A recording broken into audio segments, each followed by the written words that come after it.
Hey y'all. So it seems like every time I try to go live on my channel here in my craft room, the internet decides not to work. It has worked great all day long today, and I get in here and my phone is popping and skipping and jumping off the internet. So instead of filling my page with a bunch of lives that I have to delete because they didn't turn out, I'm just going to do a video and then I will put it on my YouTube channel and then I will share it with my page. And I hope some of you guys will watch my channel and subscribe, like, all those things that make other people see it. So last time we talked about the spine on the Peter Pan journal. Well, off camera, I took a piece of paper out of the collection that I'm using and I measured it to cover that piece of Tyvek. Remember this piece of Tyvek? I measured it to completely cover that, and then I wrapped it around and I taped it down on the inside with clear tape so it'd be nice and sturdy. And this side I glued, and then I just put this decorative strip that's in the stickers because I thought it looked really, really cute right there. But make sure when you do this that you bend your book where you want your book to bend, okay? And you burnish it in, you lock it in there. You make the paper learn where it's gonna live. So I just take this thing that I showed y'all from Harbor Freight and I'm rubbing it in the fold so that the paper learns, hey, this is where I have to fold and this is how I have to fold. See, I've made nice indentions there and my spine is very prominent. I hope you can see how prominent the spine is in the camera. And then I turn it in over here and bend one side up and rub it so that that Tyvek and that paper on the inside learns where it's supposed to fold. And do both sides. Rub them really, really well. I have rubbed these several times already. You want to rub it maybe half a dozen times. Make sure you've got it good. Open it and close it a bunch. Because open it, closing it, turning it will help you make sure that all of this is glued down nice and tight, because your spine takes all the abuse. That way you can see if, okay, this corner's going to pop up or that's going to pop up. See, in here on the inside, I was having a problem with this popping loose, even though it has double-sided tape under it. I just put some clear tape on top of the edges just to make sure, just to make good and sure that it doesn't come apart, and clear tape you can't really see, and we get the whole book together. If there's any way that I notice any of this when we get the book together and I don't like the way it looks, guess what? You just cover it up with a strip of paper or with some washi tape or however you want to do it. That's the good thing about junk journaling. If you don't like the way something looks, cover it up. So we're going to put this aside for now, and we're going to work on, I'm going to do 3 signatures in this book. So I'm going to work on my front covers for my 3 signatures, and I'm going to show you how I do those. Now, we already know that our little golden book, let's measure it again. Our little golden book is 8. And then from the edge of our spine to here is about 6 3/4. So I want my insides of my book to be, let's see, I'm deciding. I want them to be 7 3/4 by 6. Now, 6 is a little, gives us a little leeway, so that if something's a little too long, we've still got a ½ inch out here to play with. And then here, I'm not giving a lot of leeway this direction, because if I don't really want things to stick up, so I'm going to go ahead and make sure that everything is the correct height. But sometimes for a picture's sake, or for something you want to make sure stays on the page, you kind of have to come out a little wider. So I hope I am making sense. Now, I've got the pages from Neverland. I didn't have a whole collection kit, but I do have several pages of the kit from when Scrapping in the City was having a clearance sale. I have probably had this holding on to it for almost 2 years until I got a Peter Pan book, and I finally gave up and just bought a Peter Pan book. But I've got the 6x6 pad for Neverland that I can use to make tags and things to go in it. And now remember, a junk journal, you don't have to get things specific for the inside. You can just use papers and whatever you have. But the little golden books, I do like to have a few things in there that kind of match the theme of the little golden book. It just makes it a little more fun that way. And then I have some of the paper. Of course, you can see I have lots of cutouts. Of course, on the other side of the cutouts, there's some really cute stuff. And since I don't have a lot, I'm gonna have to figure out which ones I want to use for signature covers. And I want to use the ones that are two-sided with pictures, just because you see both sides. So I think these are the three that I'm going to have to use for my signature sides. And then I'm going to have to use these ones with the cutouts for other things. And this one's going to have a lot of cutouts to go in it. I mean, look, I've got this cute page. Okay, so my phone skipped off because somebody's trying to call me on a Sunday afternoon. But anyway, I'm not sure how far that part of the video got, but I will get Zoe to show me how to put them together. I don't know anything about editing videos, editing YouTube videos, so y'all just have to bear with me because everything's just going to be straight up live, and I'm just going to talk about what I'm doing, and hopefully it'll all turn out, and maybe I will learn about editing, or maybe I will get one of my teenager girls to sit down and do it for me. Who knows? But anyway, I do have some cute cutouts to go in this, and there's some cute papers on the back of them, so I may do something where, you know, I cut off a tag and use the back side for something else. So anyway, that's that. And then I have the super cute sticker page that I can use to decorate inside, and it's kind of coming apart there. Let me give y'all a pro tip. When you buy stickers and you hold them for 2 years and the temperature in your craft room changes with the weather, be prepared, because it's going to be hard to get them apart. I like to have never got this green strip.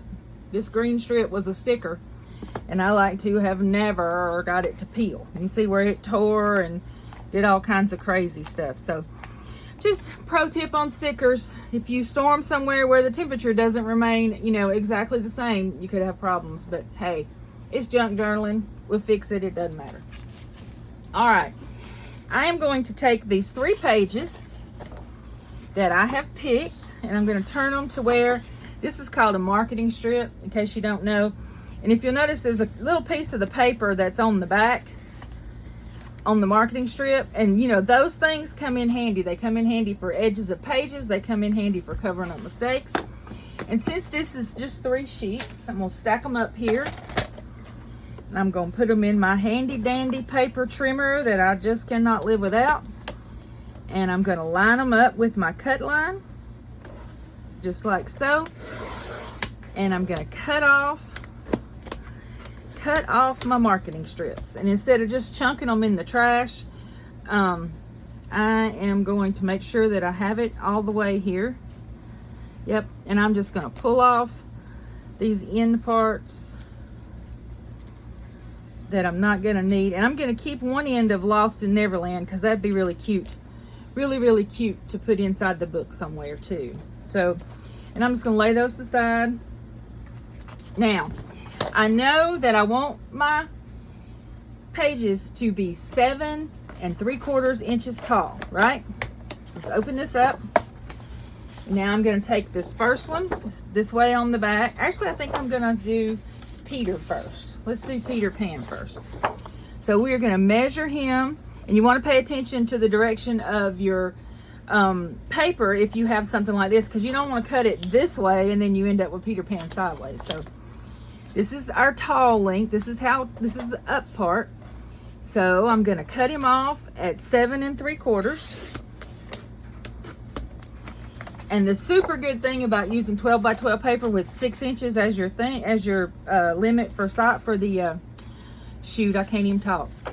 12 by 12 paper folds in half and makes, guess what, 6-inch paper. So now we are 7 3/4 this way. We are 6 inches this way. It looks like my paper trimmer was a little bit crooked, which happens when you don't pay attention and line things up good. But guess what? You can just, this chipboard thingy has got to go because it is too dull. And I had it on there cutting chipboard, but let's take it off. Now we're all nice and even, and we have this tiny little piece where it cut kind of crooked.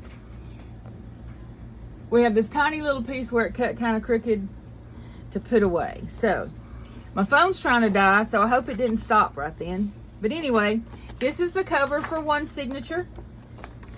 And now this signature that's red plaid that I really like, I saved it for a reason, because I'm going to go 7 3/4, okay? But now instead of cutting it, I am not going to cut it. I am going to use my cutting line on my paper. Let's make sure I got this straight. I'm going to use my cutting line on my paper trimmer to score it at 7 3/4. I am going to score it. Nice score there.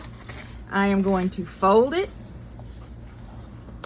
Now it is 7 3/4, and then I am going to fold it in half to get my 6-inch line. Let me do a better job of lining up this time.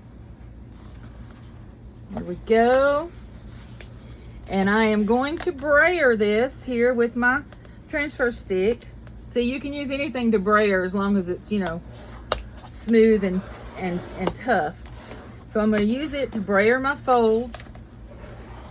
Brayering out my folds here.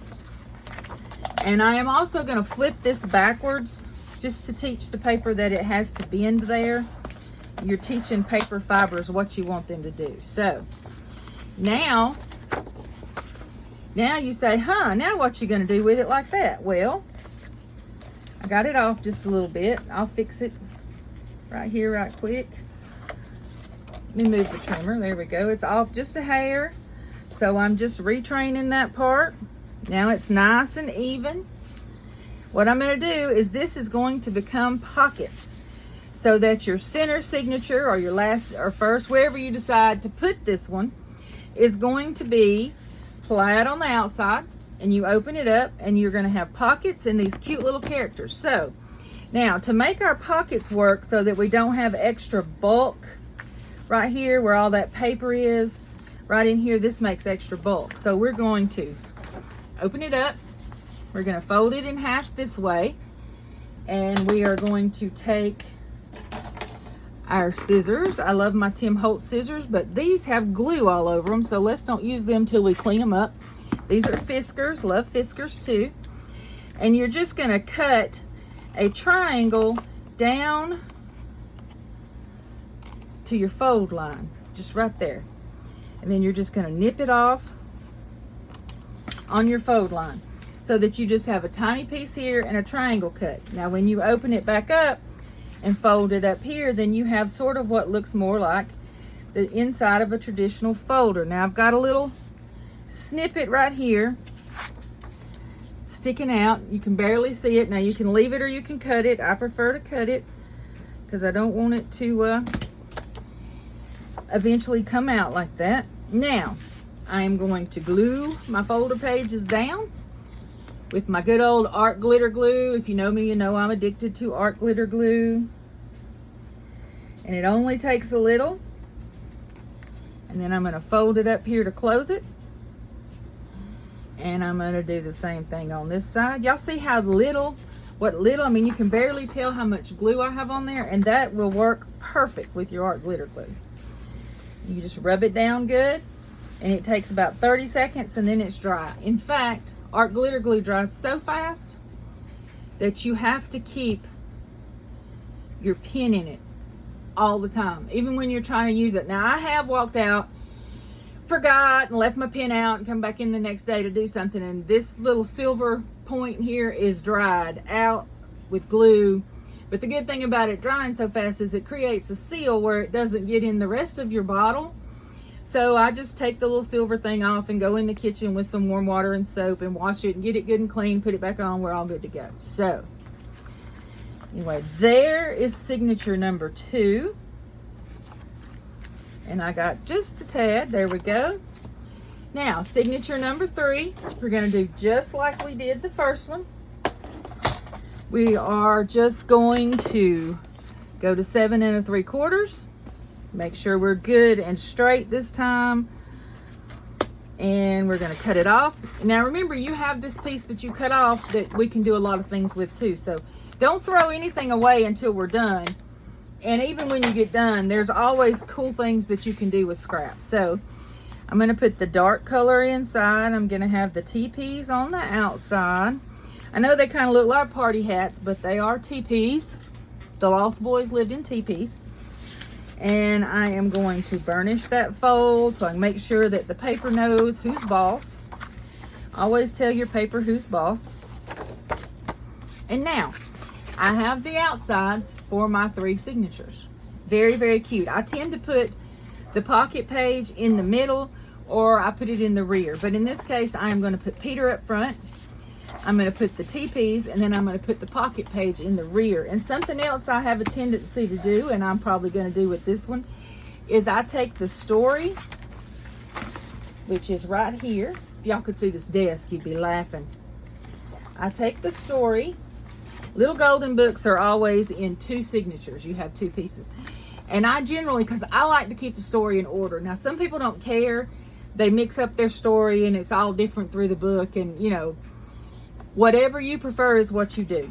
But I always take and put 1 signature of the story. See, I'm going to have to trim it down a little, but see how there's not really anything affected. 1 signature of the story in the front, and 1 signature of the story in the second set. And then in my 3rd set, I do a lot of pages and flips and tucks and stuff in these 2.